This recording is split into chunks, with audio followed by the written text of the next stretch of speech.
안녕하세요. 고고 역사 현장의 뚜벅이입니다. 오늘은 을사늑약의 현장인 덕수궁 중명전을 가보도록 하겠습니다. 함께 가볼까요? 고고! 서울시청 별관 전망대에서 본 덕수궁인데요. 맨 앞에 보이는 것이 광명문이고 그 뒤가 함령전, 그 옆이 덕홍전입니다. 광명문은 함령전의 정문이고 함령전은 고종의 침전이며 덕홍전은 외국 사신을 맡던 전각입니다. 바로 앞 큰 건물이 덕수궁의 정전인 중화전이고 그 뒤로도 건물들이 보이죠? 또 서양식 건물 2개가 보이는데요. 정면에 있는 건물이 우리나라 최초의 근대식 서양 건물인 석조전이고 왼쪽이 국립현대미술관 분관입니다. 지붕이 보이시나요? 나무 때문에 잘 보이지 않죠?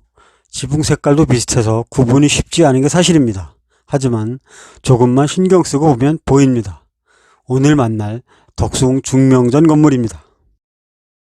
중명전입니다. 역사에 관심이 있다면 한 번쯤 보았을 건물인데요. 덕수궁과는 아예 들어가는 문 자체가 다르기 때문에 덕수궁 영역이 아니라 생각할 수도 있는데 덕수궁에 속한 건물이 맞습니다. 미국 대사관저가 덕수궁과 중명전 사이에 있기 때문에 그렇게 느끼는 것이죠.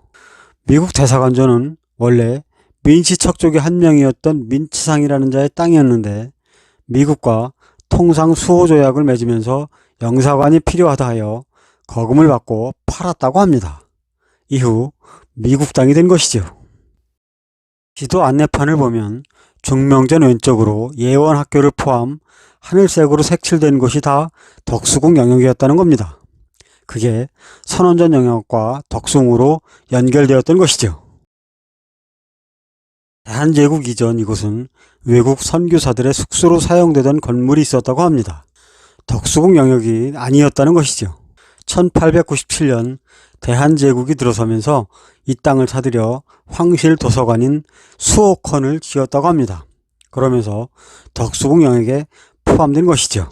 1901년 화재로 수호컨이 소실되면서 2층 벽돌 건물로 다시 지어집니다. 1904년 덕수궁에 화재가 발생하면서 고종이 이곳으로 옮겨와 기거하게 되었고 수호컨에서 중명전으로 이름이 바뀝니다. 그리고 1년 후 이토 히로부미와 을사오적들이 이곳 중명전에서 강제로 을사늑약을 체결하면서 대한제국은 망국의 길을 걷게 되는 것입니다. 중명전 현판입니다. 중명전은 여러 우여곡절을 겪다가 2007년 다시 국가가 사대입니다. 이후 복원 과정을 거쳐 2010년 8월에 일반에 공개되었습니다. 안으로 들어가 볼까요? 복도부터 보기로 하죠. 등을 보니 오래된 건물처럼 느껴지죠? 대한제국 때를 기준으로 복원했을 것이니 나름 정리가 잘 되어 있어 보입니다. 바닥은 대한제국 시대 사용했던 문양과 같게 복원이 됐다고 합니다. 이번에는 전시실입니다. 1전시실 입구에 덕수궁의 원래 이름은 경운궁이다 라고 나오죠?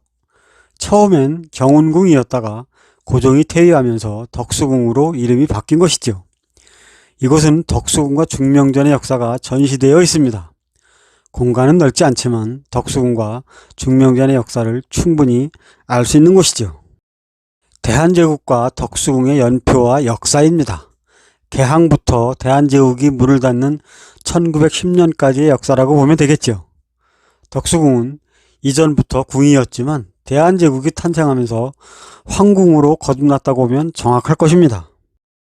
영상에 등장하는 사진이 구한말의 덕수궁 전경입니다. 중명전이 보이죠?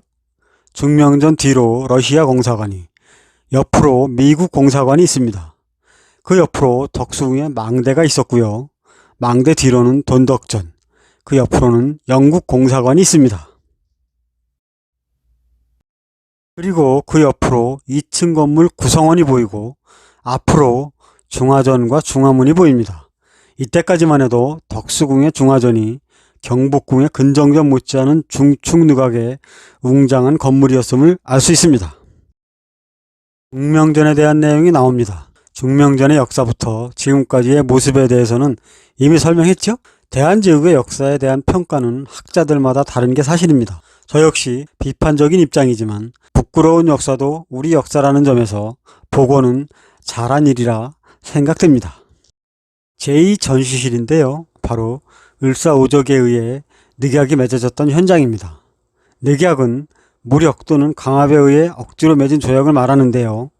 일제에 의해 강제로 맺어진 데다 황제였던 고종의 어세도 찍히지 않았으니 국가 간의 정식 조약이 아니라 늑약이라고 하는 것이죠. 을사늑약을 체결하기 위해 이토 히로부미와 일본 공사 그리고 대한제국의 대신들이 앉아있는 모습입니다. 작은 액자 사진에 이름들이 적혀있죠? 낯익은 이름들이 많을 겁니다. 이토 히로부미는 특명 전권대사로 을사늑약을 진두지휘한 인물이고, 왼쪽 옆에 하야시 곤스케는 일본 공사로 실무 역할을 한 놈이죠. 재현해 놓은 인물들이지만 쫓아가서 실컷 때려주고 싶죠? 얼굴들을 한번 보십시오. 얼굴에 윤기가 잘잘 흐릅니다. 현재의 친일파 토착외고 정치인 놈들과 똑같죠? 바뀐 게 없다는 뜻입니다. 한규설, 민영기, 이하영은 끝까지 반대하지만 결국 1905년 11월 18일 새벽 2시경 일본 공사 하야시 곤스케와 대한제국의 외부 대신이었던 박재순이 중명전에서 강제로 조약을 체결합니다. 이 늑약으로 대한제국은 외교권을 일본에 빼앗겼고 통감부를 설치하게 되어 일본의 보호국으로 전락합니다.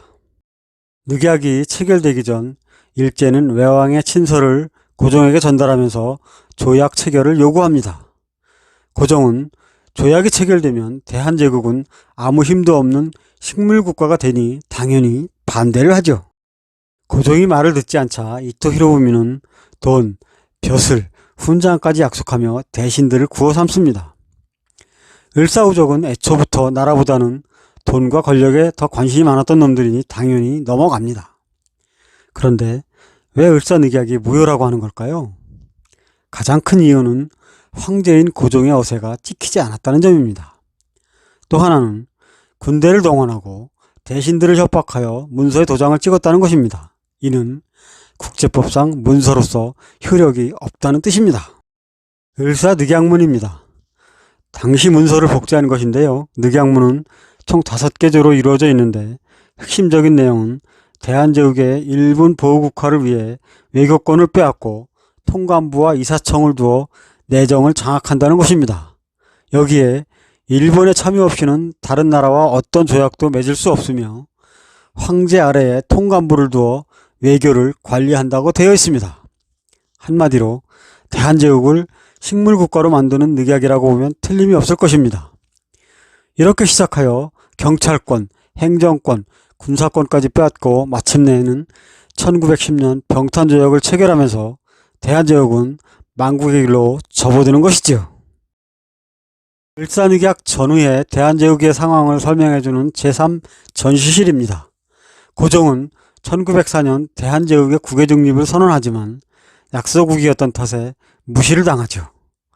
1905년 러일전쟁에서 일본의 승리는 대한제국에서의 독점적 지배권을 인정하는 계기가 됩니다. 이를 바탕으로 일제는 대한제국과 강제로 을사늑약을 체결하는 것이죠. 을사늑약 직후 국내에서는 즉각 무효운동이 벌어집니다. 가장 활발히 움직인 건 고종이었습니다. 그는 외교관계를 맺었던 나라들의 을사늑약이 무효라는 친서를 보냅니다. 솔직히 말하면 버스 지나간 뒤에 손발 다 흔드는 격이나 마찬가지죠. 아버지 대원군이 다스릴 때는 잡음은 있었지만 나라 재정은 튼튼했습니다. 그 재정으로 강력한 군대도 양성하고 근대화도 추진했어야 하는데 을사늑약을 맺은 뒤에야 무효운동을 벌였던 것이지요. 아이러니하죠? 어쨌든 고종은 노력은 게을리하지 않습니다. 1907년에는 만국평화회의에 특사를 보내 을사늑약이 무효임을 주장하지만 성공하지 못하죠. 이로 인해 고종은 통감 이토 히로부미에 의해 황제의 자리에서 하야하지요. 이게 뭔지 아시죠? 대한제국 어세, 즉 옥세입니다. 물론 진품은 아니고 복제품입니다. 이 어세가 을사조약문에 찍히지 않아서 조약이 무효라고 주장하는 근거가 되는 겁니다.